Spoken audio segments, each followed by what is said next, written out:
Guys, welcome back to the house. So, Love and Marriage DC. I told y'all that I was going to be talking about it. I watched it. Now, if I had to rate the show out of 10, I would definitely give it a 6 out of 10. 6 out of 10, I recommend everybody at least catching the first episode. So go ahead, watch the first episode. Let me know how y'all feel about the situation. Secondly, my second thought on it is that when I checked Discovery Plus this morning, which is how I watch shows from OWN, I was extremely disappointed to not find that Love and Marriage DC was not on there. OWN, Discovery, Carlos King, Oprah Winfrey, what the hell is y'all got going on? Okay, where the hell is DC and why is it not on Discovery Plus? That's how I watch Discovery shows. So I'm going to really need them to get it together. Because tell me why Love and Marriage Huntsville was on there, but Love and Marriage DC was not. Okay, I'm confused. So I had to use some resources to watch the show this week, but hopefully they get it together next week. Okay. Anyways. So y'all know Love and Marriage DC. It's the show, the spinoff of Huntsville. Y'all know it stars Monique Samuels and Chris Samuels of That Other Show. Yes, Monique Samuels was in the confessional talking about some. Y'all may know me from That Other Show. And y'all know I love Monique Samuels. Y'all know that's one of my faves. She is everything. And I did not realize that a lot of y'all did not like her. Okay, when I did that little summary of Carlos King and the podcast and stuff like that and Monique being on there, a lot of y'all were like, oh my God, Monique is using her husband and they're really not that rich and she really wanted to be on reality TV that bad and she's bitter and she's a disgruntled ex-employee. And I'm like, oh my God, I did not know that y'all really did not like Monique Samuels like that. Okay, I was very taken back by that. With that being said, I love Monique Samuels. However, I did not like the fact that she kept talking about That Other Show. Sis, stop shading the hell out of Potomac and Bravo and Giselle and the girls. Okay? Stop shading Karen and Jizzy and the girls. Anyways, we love Monique and Chris. So we have Monique and Chris. Y'all know Monique Samuels is from Potomac, entrepreneur, not for lazy moms. Podcast, Mila Eve Essentials. Entrepreneur, boss lady, reality TV star. We love Monique Samuels. We know her husband, Chris Samuels, used to play in the NFL. I believe he does charity work. Maybe he used to do charity work. Maybe not. I don't know. He said he don't really leave the house that much no more. So we'll see what Chris got going on. It seems like he's going through this whole life coach situation that he's not really taking all that serious, which is unfortunate. Moving on, our second couple is Irena and Jamie. Irena is a serial entrepreneur. I like her. She has really dope energy. I kind of feel like she might be one of my faves, right? Besides Monique. Her husband, Jamie seems really cool. He seems laid back. However, what does Jamie do? He's like in the nightlife. I think he does party promotions or party planning, something to that extent. So Jamie seems really cool, but something about him, we gonna figure it out. It's something fishy going on, something sus. That's suspicious. And then our third couple, Ashley and a little bit Quicksilver. Ashley Silva, she seems so familiar to me. I feel like I know her. I feel like I've seen her. I feel like, I don't know if I'm getting her mixed up with that Tyler Perry actress. Maybe I probably am.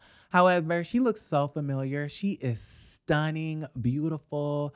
Body is bodying. Hair is flowing. Skin is skinning. I think Ashley, hands down, is the most stunning person on this show. And her husband, Quicksilver, a.k.a. Lil Bit, a.k.a. DJ Fun Size. He's a DJ, a radio personality, and all of those great things. So far, I like the casting choices. I think Carlos King did a really, really phenomenal job. So shout out to him. So the show starts off with Monique Samuels and her Not for Lazy Moms event pop-up shop, which I thought was fabulous. I love Monique Samuels and her hair. I love the fact that she decided to do the locks. And I didn't realize, I thought that they were lock extensions, but apparently that's her hair. And I love it. I think it's dope. But yeah, she has a Not for Lazy Moms event. Ashley is there. And then we have Irena. She's also there. And then we meet this lady by the name of Winter.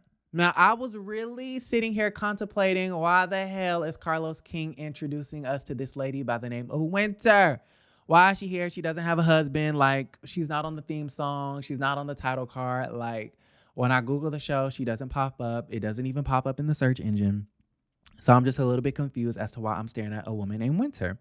And apparently Winter is estranged from her husband. Her husband cheated on her with the nanny child and had 2 children outside of their marriage, which I find to be extremely unfortunate. And then it finally clicked and I'm like, oh, she's like a friend of, y'all. A friend of.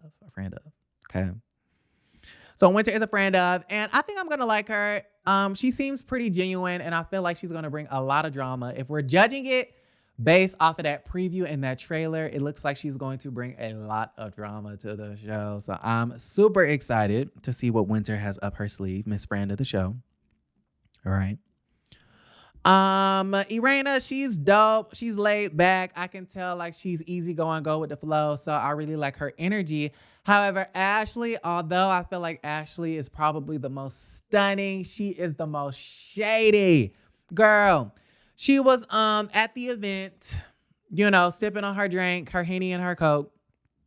I don't know what the hell she had, but she was sipping on something and she whispers over to Irena and she says, "Oh my God, girl, like, I'm bored." Like, and you can tell that I'm bored because I've been sipping on this drink, and I normally don't even drink like this, but I'm drinking like this because I'm so damn bored. And I'm like, not Ashley, miss, I'm married to DJ Lil Bit, shading the hell out of Monique Samuels and her Not for Lazy Moms pop-up shop / event. Like, it's definitely giving shady. And not only is it shady, but it's definitely giving Mean Girl, because she also was trying to call out Irena for being old, talking about when you and your husband got married, I was 10 years old. And since we know that to be a lie, okay, that is a whole lie from the pit of hell. And maybe she was just over-exaggerating and being overly dramatic and joking and whatnot. But I really wish I could pull up sis's age, but I can't, because when I Google Ashley Silva, sis, you don't even pop up in the search engine. So yeah, Ashley is stunning, but she's shady. And you can tell. I don't know if Carlos King, you know, if I had to guess, I think Carlos King may have had a conversation with Ashley, and, you know, he probably told her, "Sis, listen, you're in the running for a peach. However, there's another young lady by the name of Winter that you're going to be competing with. It's going to be between you and her. So you either bring it or you go home." One of y'all is going to be a friend of, and one of y'all is going to have a peach. So Ashley said, "You know what, coach? Put me in the game." And in that first scene, she was doing the most. I mean, extremely extra.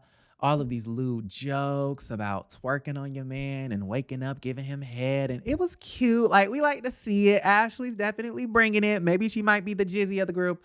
Maybe she might be the Kenya Moore hair care of the group. I don't know. But you can tell that she's really playing it up for the TV camera. So shout out to Ashley.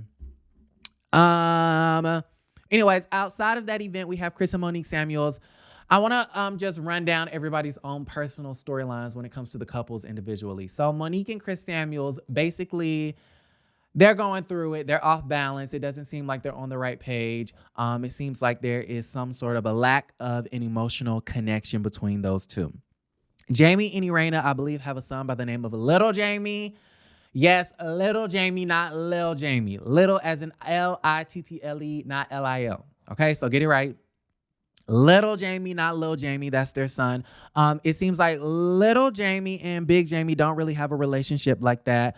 And I think Big Jamie doesn't really see it for his own son because he smoked too much, he don't work, and he stays in too much trouble. Okay, so I found that to be really interesting as their little personal storyline. And then we have DJ Lil Bit and Ashley Silva. It seems like Ashley is consistently complaining that her husband works too much. And in that preview, in that trailer, by the end of the episode, we see that Ashley was extremely open when it came to her past, when it came to cheating on her husband, child. And then we found out, or she found out, we both found out at the same time, that he cheated on her back. And I'm just like, ooh. And ooh. See, Ashley, you steady trying to shade Irena on her age and trying to shade, on her business event. Meanwhile, your man's been cheating on you and you don't even know. Okay, let's just call her Letitia. Letitia Scott at this point. Moving right along. Jamie and Irena have been together for 26 years. They have an anniversary party.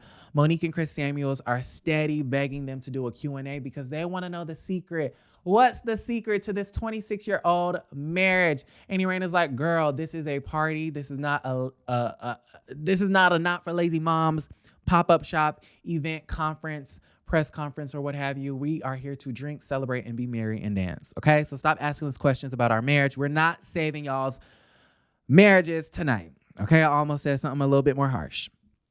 After it was all said and done, though, you know, that really struck Monique and Chris Samuels in a way to where they went back home and they were talking about the situation, about how Irena did not want to do a Q&A. They didn't really want to be open and answer a lot of questions. And they kind of chalked it up to maybe they're being so guarded because they have the most to guard. Basically saying, in so many words, they're hiding something. Monique is being messy. Monique, you're being messy. First, it was that other show. Okay, y'all may know me from that other show. And now it's they're hiding something. Monique, you're a messy. You're a messy, messy, messy, messy boots. Anyways, moving right along. We're still at the anniversary party. Little Jamie shows up. And Big Jamie basically spills the tea and is like, I don't really see it for him because he don't work. He smoked too much and he's staying too much trouble. Y'all, when he leave out of their presence, they're worried. They are worried for their black son because we know how this, society treats black men that age. Anyways, moving right along to close off the episode, we get this scene with Chris and Monique Samuels.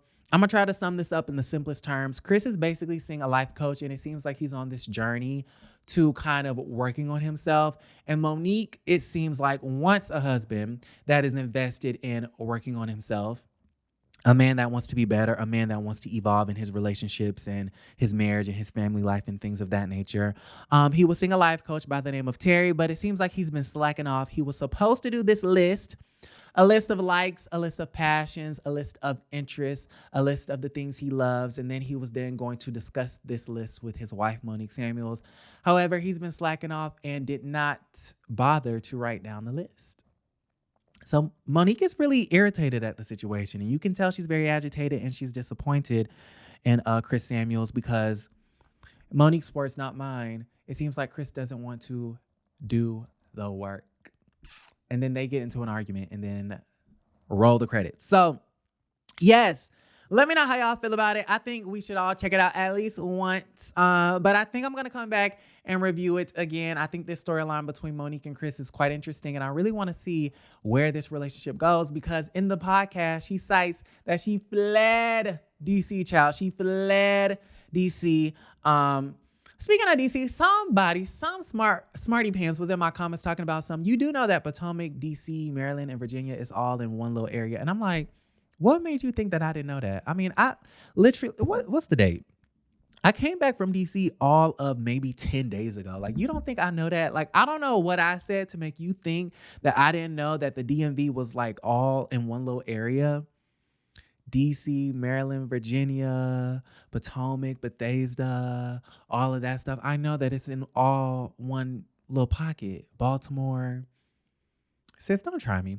Anyways, in that podcast, we do get that information that she did flee the city. She fled the hometown and she went to Arizona to quote unquote save her marriage. So yeah. Y'all let me know how y'all feel about the situation. Will you guys be tuning into Love and Marriage DC? Let's talk about it. Like the video, subscribe to the channel, and don't forget to create a great day.